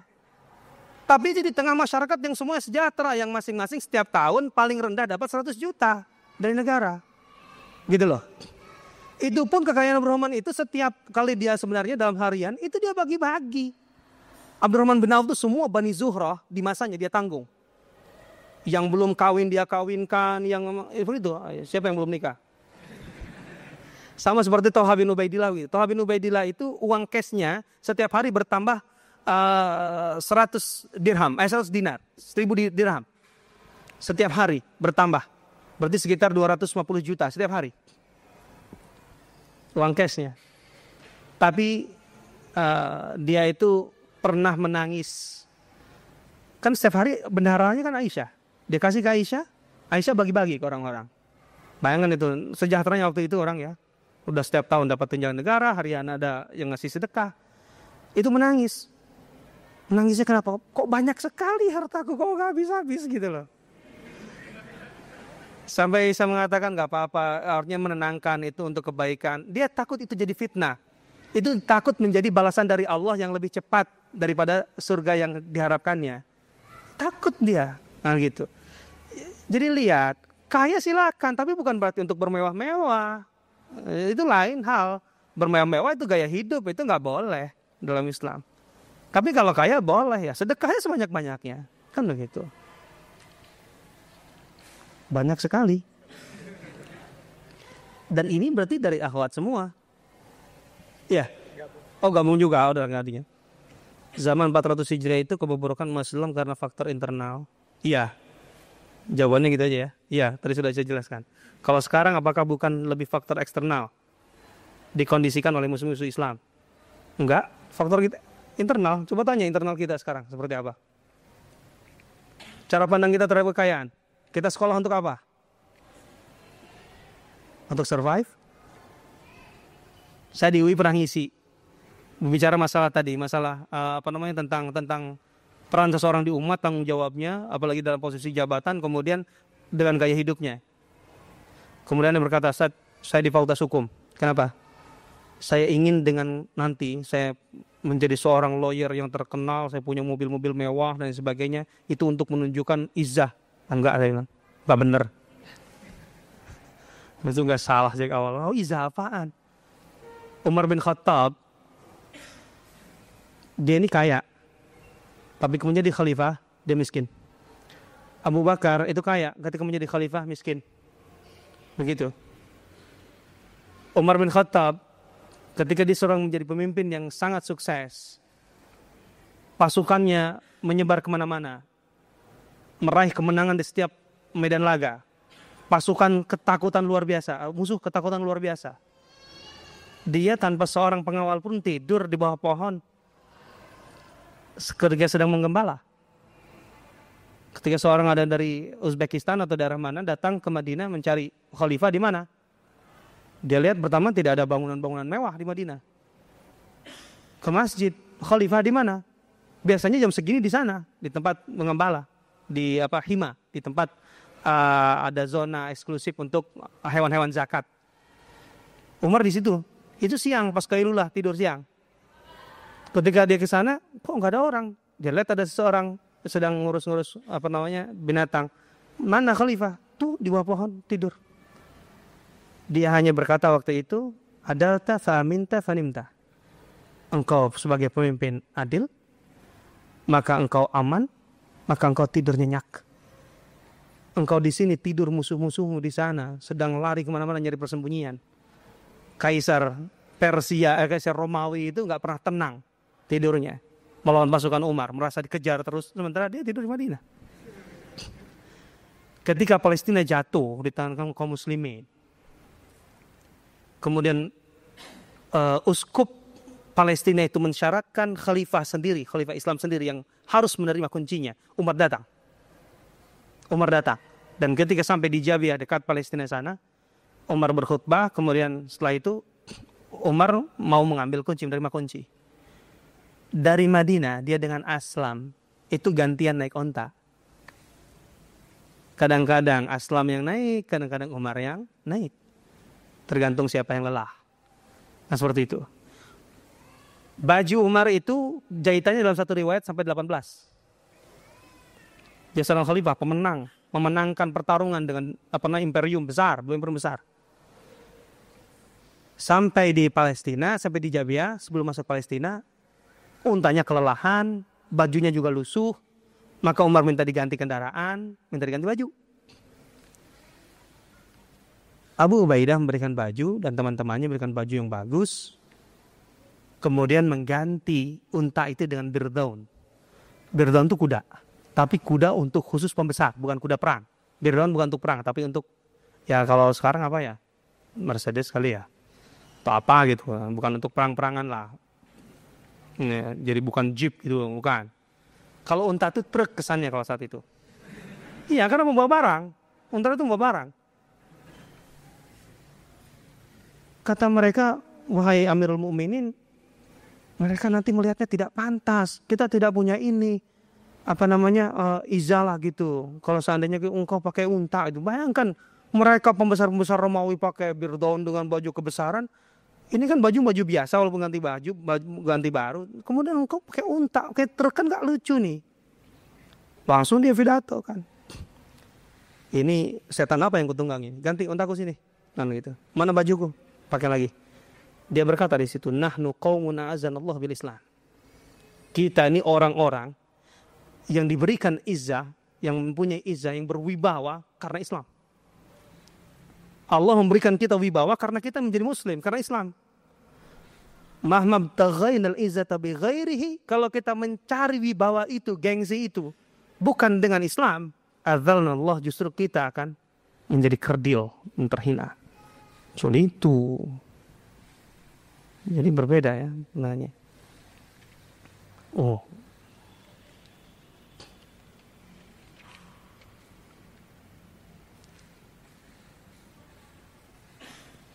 Bagaimana dengan gerakan perayaan Maulid Nabi untuk mengorbankan semangat umat yang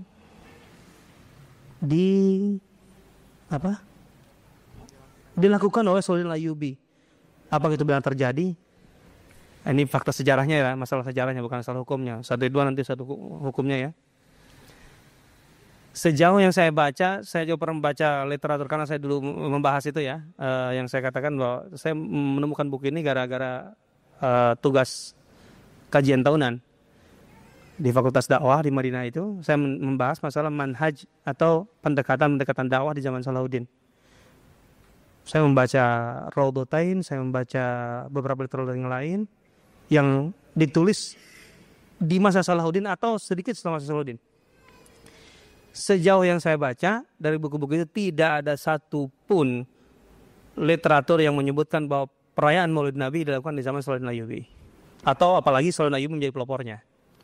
Yang ada di setiap majelis Salahuddin Ayyubi, bukan setiap mau perang sekalipun, Salahuddin Ayyubi itu minta dijelaskan hadis-hadis tentang jihad. Dia kepada Abu Tahir As-Silafi, kemudian kepada Ibnu Najah, kepada Al-Qadhi Al-Fadil dan sebagainya. Surat-menyuratnya ada jelas sekali. Bagaimana Salahuddin Ayyubi itu di setiap saat, di suasana perang, itu selalu mempunyai majelis ilmu. Dan itu yang dilakukan Ruddin Zanki. Yang perlu ketahui sebelum saya ungkapkan. Selalu ada pengajian.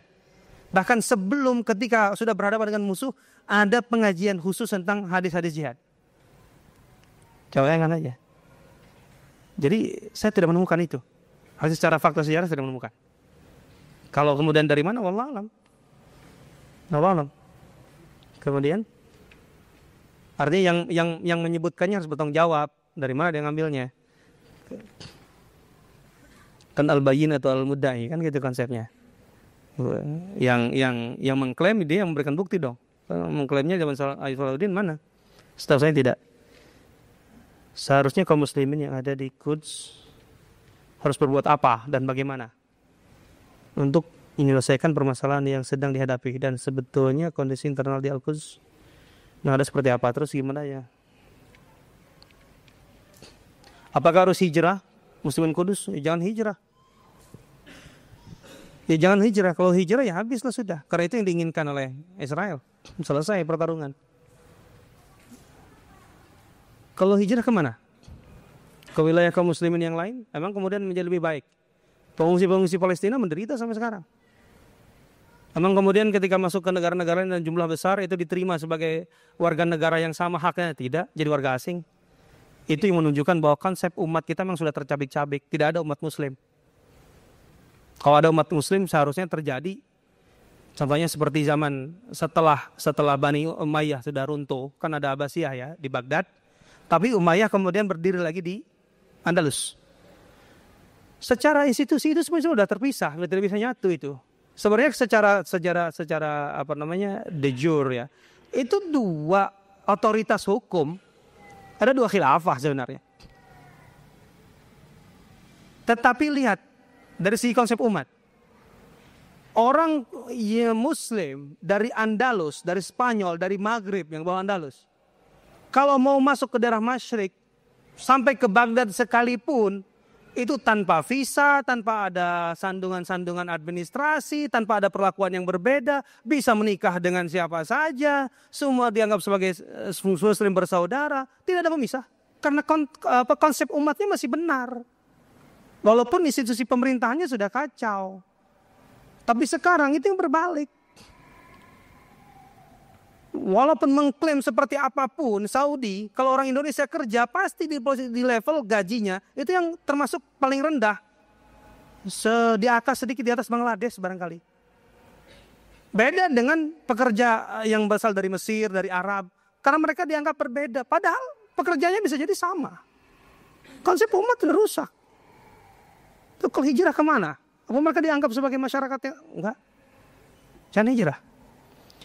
Terus apakah kemudian yang ada sekarang di Al-Quds atau di sekitarnya di Palestina, taruhlah bahasa kasar memahami atau bisa dikatakan sejalan dengan apa yang diharapkan dalam buku ini? Kalau menurut saya kelihatan sekali. Iya, terutama di Gaza. Kan ada catatan bahwa jumlah orang terpelajar dari Palestina, kalau dibanding dengan jumlah penduduknya itu terbesar di dunia, persentasenya. Dan saya diberitahu belum lama, dalam kondisi yang kocar-kacir seperti sekarang Gaza itu ada lebih dari 50.000 hafiz Quran.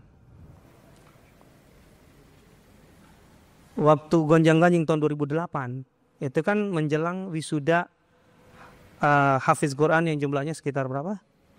1.000, 2.000 nggak tahu ya, saya kurang lupa itu. Beberapa bulan kemudian saya ketemu dengan tokoh Hamas, saya tanya, waktu itu kalau nggak salah mungkin 3-4 bulan kemudian, bagaimana acara tentang itu hafal tahfidz itu. Alhamdulillah kita mau mungkin lagi. Waktu itu ditentukan tanggalnya di bulan yang sama kalau tidak salah. Berapa? 4.000 penghafal Al-Quran yang baru. Bayangan baru dibombardir itu. Air belum lancar, listrik belum nyala. Ya. Tapi yang hafiz Quran bertambah dalam kurun waktu sekian bulan ribuan orang. Itu artinya apa? Fenomena apa itu? Saya sangat optimis kok ya, dengan Palestina sekarang sebenarnya. Dan saya menerjemahkan buku Dr. Nauf Takuri, Al-Jihad bil Mal, Jihad Harta, diterjemahkan Gema Insani Press, diterbitkannya. Sehingga silakan kalau mungkin masih ada dilihat di LPI. Ketika saya ketemu dan mengobrol, dia mengatakan begini, dengan bukunya itu kan jelas mengajak umat Islam di dunia itu jihad dengan harta sajalah. Dia mengatakan apa? Sudah, kalau militer nggak usah berpikir datang ke Palestina untuk membantukan, nggak usah. Istilah kata malah merepotkan. Istilah kata gitu. Kami itu sudah cukup menghadapi mereka. Artinya orang-orang di Gaza dan sekitarnya itu sudah bisa mengukur kekuatan Israel. Kalau memang harus benturan pun kami pun bisa meladeni mereka.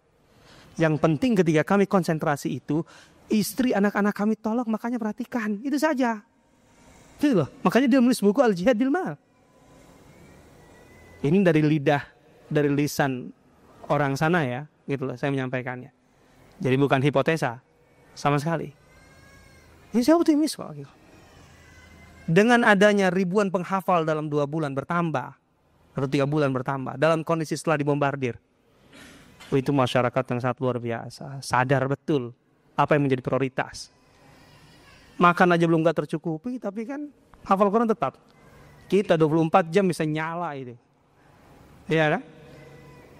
Kapan saja bangun bisa hafal Quran. Berapa orang hafal Quran di masjid ini? Termasuk saya enggak. Subhanallah, itu musibah.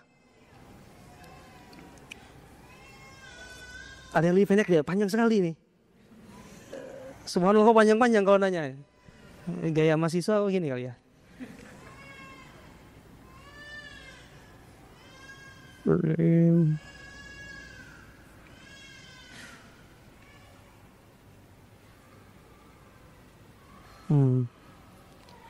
Ini ada yang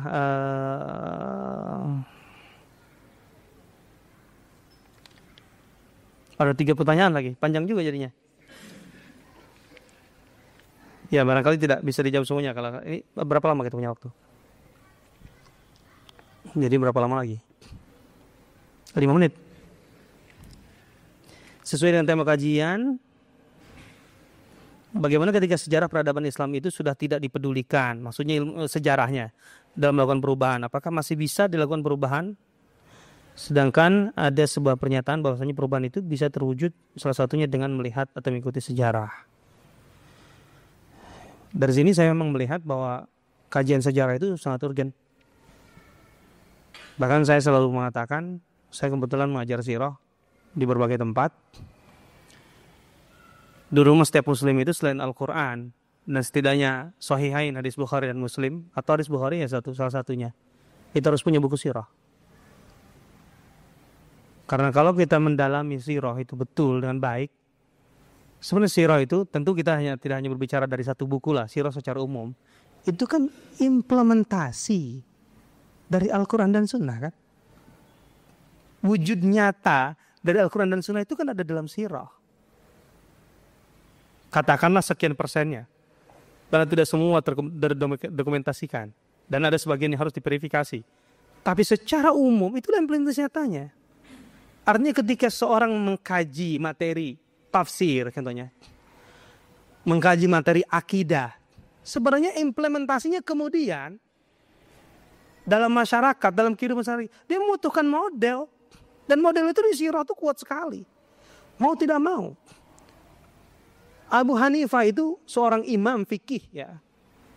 Mengatakan inna ma'rifatas sirah tughni katsiran anil fiqh. Menguasai sirah, sejarah lah, apalagi sirah Rasulullah tentunya itu menjadi dasar. Itu banyak menyelesaikan masalah fikih. Tapi mana orang belajar fikih sekarang kemudian tahu sejarah? Gak ada, atau jarang. Kalau dulu ulama manapun yang namanya tarikh atau sirah itu paling kuat di mana-mana. Analisisnya tajam-tajam. Dan sebenarnya legalitasnya memang ditemukan di situ. Karena implementasinya ada di sirah sebenarnya. Nah kan mengkaji sirah itu menurut saya mutlak. Dan saya pernah membaca sebuah dokumentasi tahun 96 atau 97. Sebuah laporan intelijen yang diungkap di sebuah majalah salah satu program Barat itu untuk menghentikan arus pergerakan Islam itu adalah menghapus pelajaran sejarah Islam dari sekolah. Waktu itu diarahkan ke Mesir dan beberapa negara Arab. Bayangkan saja. Orang sebuah pergerakan atau sebuah institusi resmi negara Barat, negara-negara Barat sampai memandang harus menghapuskan pelajaran sejarah Islam. Nah, kita malah yang punya merasa itu tidak penting. Ini menjadi krisis menurut saya, persoalan besar. Memang ada masalah. Masalahnya penyajian sejarah Islam itu tidak menarik. Saya punya anak masih sekolah SD kelas 3.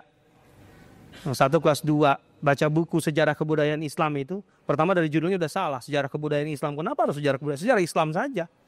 Kebudayaan. Kebudayaan itu kan produk.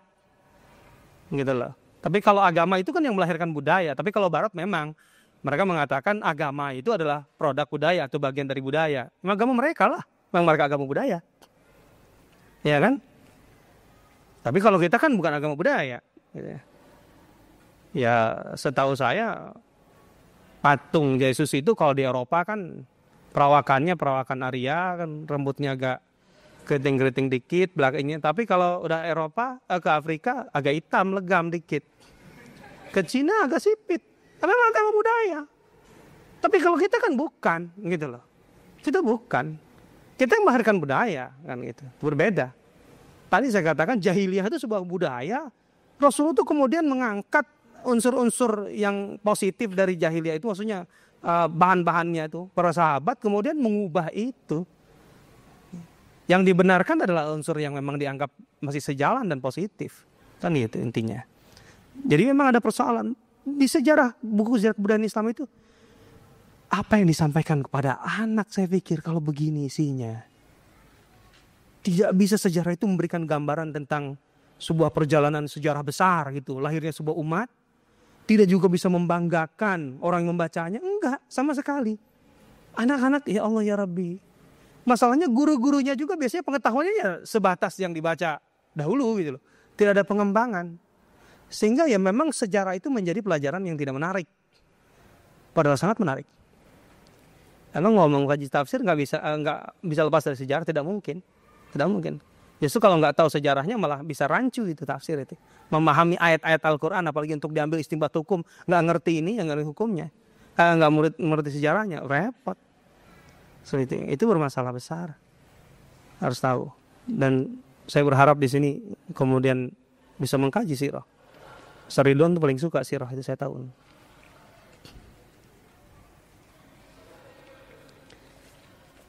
Apa yang harus dilakukan setelah kajian ini?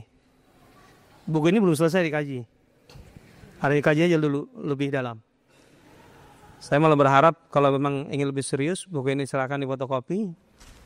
Silakan saja lah. Ulama Islam dulu itu nggak mengenal istilahnya. Kalau disebarkan itu malah senang kok. Pahalanya tambah banyak. Kalau sekarang kan itu udah ngitung-ngitung aja berapa kalau hak ciptanya.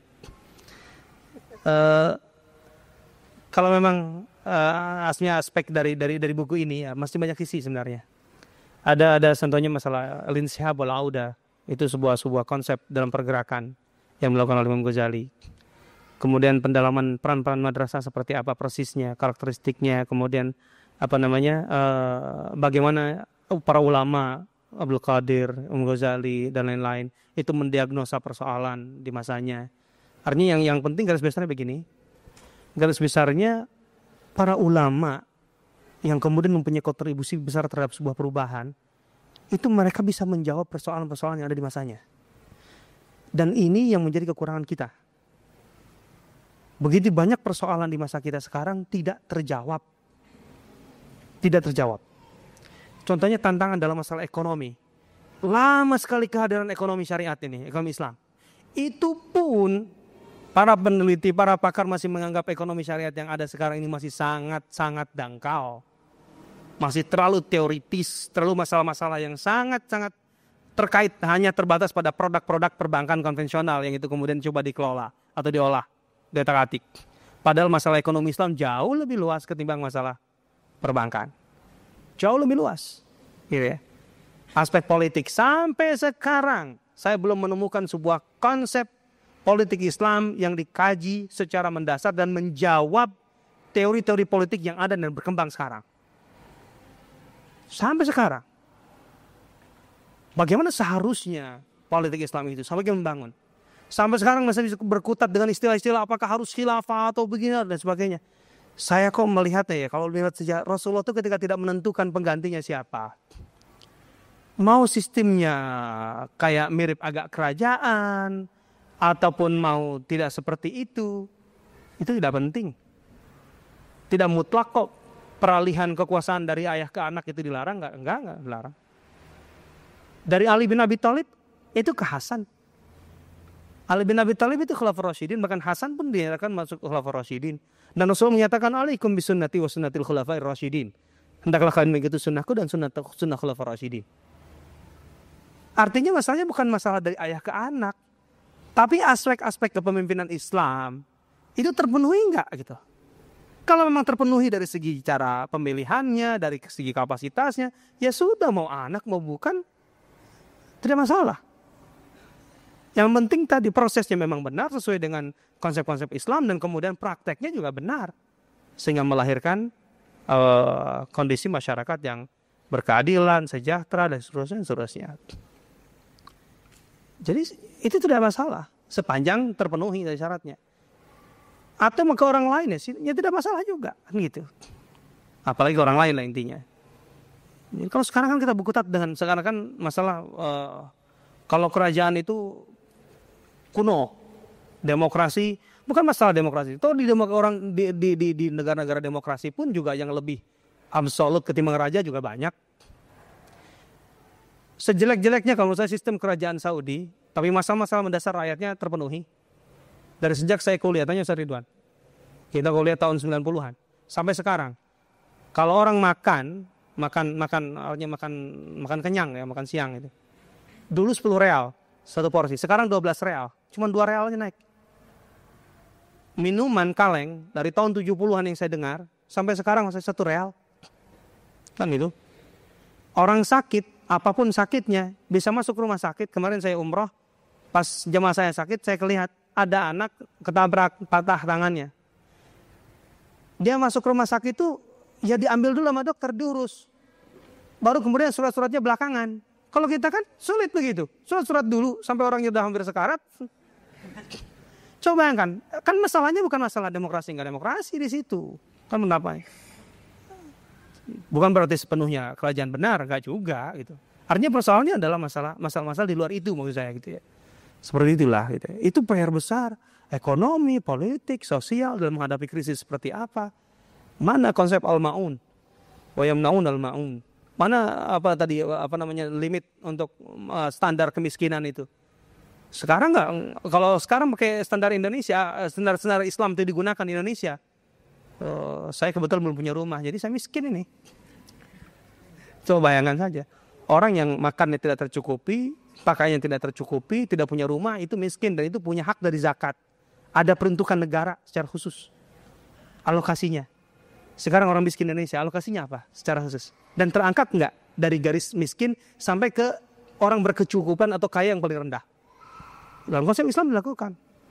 Dan caranya ya dari zakat itu. Kalau zakat tidak memenuhi, kata Ibnu Hazm, orang yang kaya dan berlebihan harus diambil dari harta mereka sebanyak untuk mencukupi kebutuhan yang miskin. Ayo, itu pakai bisa nggak diterapkan? Karena pada dasarnya wa fi amwalihim haqqum ma'lum lis-sa'il wal mahrum. Ada hak yang jelas bagi orang-orang yang tidak berupaya. Kemudian para sahabat menyatakan, Ibnu Umar dan lain-lain, fil mali haqqun siwa zakah. Ada hak lain dalam harta itu selain zakat. Ayo, itu diterapkan coba. Itu konsep ekonomi Islam. Allah Ta'ala alam. Jadi silahkan kaji lebih dalam dulu buku ini. Setelah itu akan ditemukan beberapa hal atau beberapa konsep mendasar gitu untuk kebangkitan yang belum terungkap secara detail sebenarnya. Tapi yang tadi saya pikir sudah memberikan gambaran umum lah. Allah Ta'ala alam.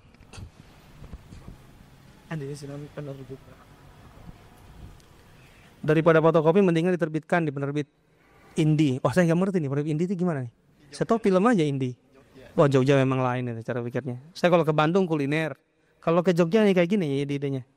Maksimal 3 pekan sudah terbit tanpa proses editing, royalti 60-40, Masya Allah. Sudah sampai royaltinya di masjid ini nih royalti. Mudah-mudahan nanti kita lihat ini. Anda lihat mana yang lebih baik lah gitu ya. Karena terus terang buku ini saya katakan tadi awalnya ditolak di berbagai penerbit. Setelah itu saya ditawari dari berbagai penerbit dan berbagai lembaga. Dulu susah nyarinya. Harus dikasih tahu dulu. Mati Islam tuh begitu emang. Gak mau nyari sendiri. Baca kalau baca sudah pasti tertarik sebenarnya. Tapi ngeliat soal Yubi udahlah itu udah banyak. Ya begitulah. Allah Ta'ala. Sekian Ustaz atas